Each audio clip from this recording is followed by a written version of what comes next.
There are plenty of excellent CAS aircraft in this game. The P-47, the Dornier 335, the IL-2. All of these are good, but none of these planes feel nearly as good as the I-16 Type 27 iShack. I know, this isn't the plane people typically think of when they consider what planes to bring to ground RB. It only has access to either 6 small rockets or 2 100kg bombs that drop together, and has a similar performance to the other I-16s at 1.3 BR. However, don't sleep on this monstrosity. I first flew this aircraft in arcade battles, when you're given a randomly assigned fighter close to the BR of your tanks. The I-16 was by far my favorite fighter in rank 2, outclassing fighters from every other nation. The maneuverability is excellent, the firepower outclassing aircraft well above its BR, and 100kg bombs are more than adequate to take out the heaviest of targets. Oh, and I almost forgot, it's Russian.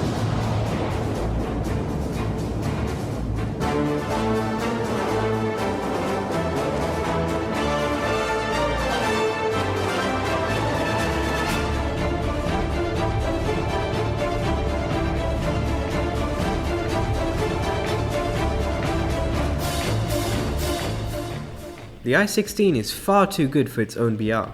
Just to prove my point, I'm going to take it up to 5.3 battles. It may look small, but it can more than hold its own against the best Luftwaffe fighters. These 100kg bombs are plenty to kill this weak capitalist tank destroyer. It can do nothing but watch in despair as the proletariat rise up and overthrow the bourgeoisie. The Soviet hammer strikes again. It gets hit by a German Focke-Wulf, but the raw Stalinium armor shrugs off the shots and the aircraft continues on to eliminate its target. The Fokker has only angered the I-16 and will now bear the full force of the Soviet sledgehammer. At first, the Soviet aircraft scares the Fokker by shooting near it.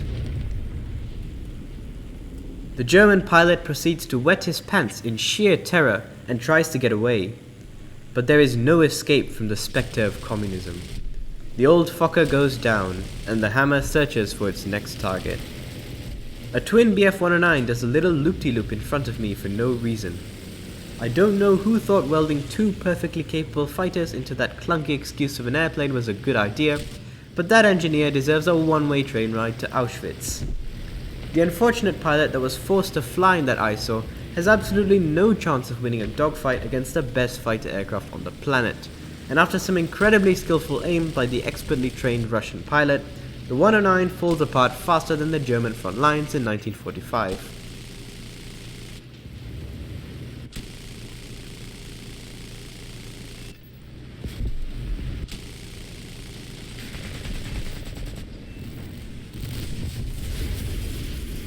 The pilot feints a head-on with another 109, causing it to waste its ammo, and then heads back to the glorious motherland to repair and rearm.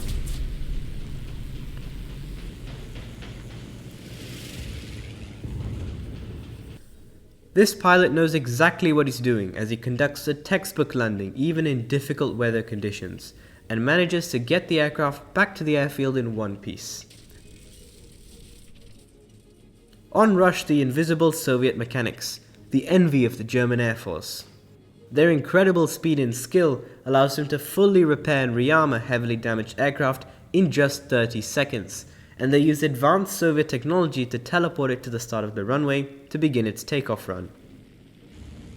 As soon as the aircraft lifts off, fully loaded with bombs, cannons and machine gun ammo, every German pilot realizes that the end of the Third Reich is near.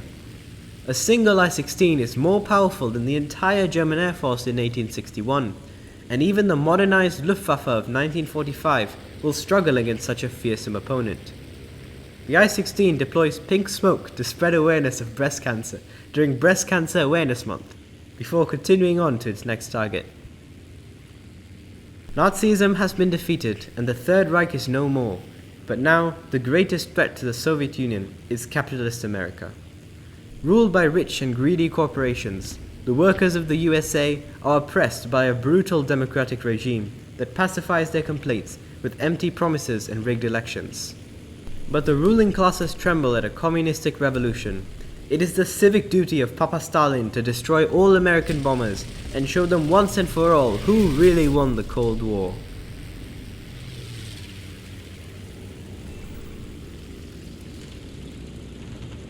Stalin's 100 kilogram bombs once again proved devastating to even the thickest of German armor, clearing the A point for the glorious Soviet tanks. Another Bf-109 tries to gun down the I-16, but once again Stalinum armor holds firm, and the I-16 barely notices the damage. Still concentrated on the task at hand, the determined pilot guns down the final tank defending the A point, liberating this random irrelevant village in the desert from capitalist and Nazi occupation. Still somewhat surprised that the 109 pilot is even trying to kill him, the I-16 decides to show off his aerobatic skills by performing a close flyby of this random rock that happens to exist, daring the pursuing 109 to follow the maneuver himself. Of course, the German pilot is not nearly as skilled as the Russian one, and is completely unable to follow in such a maneuver. The German aircraft goes down easily. Kill number 7 for the Russian pilot. With that, the fate of the Third Reich and Western Allies is sealed. The Soviet forces go on to win this battle easily, and definitely don't manage to somehow lose this match. Since I managed to clear the skies for my team and clear the A point of enemy vehicles, I'm absolutely sure that our team goes on to win this match. I mean, how could we possibly lose at this stage? We're the Soviets. It's impossible for us to lose. The downfall of capitalism is inevitable. Germany's on the verge of surrender.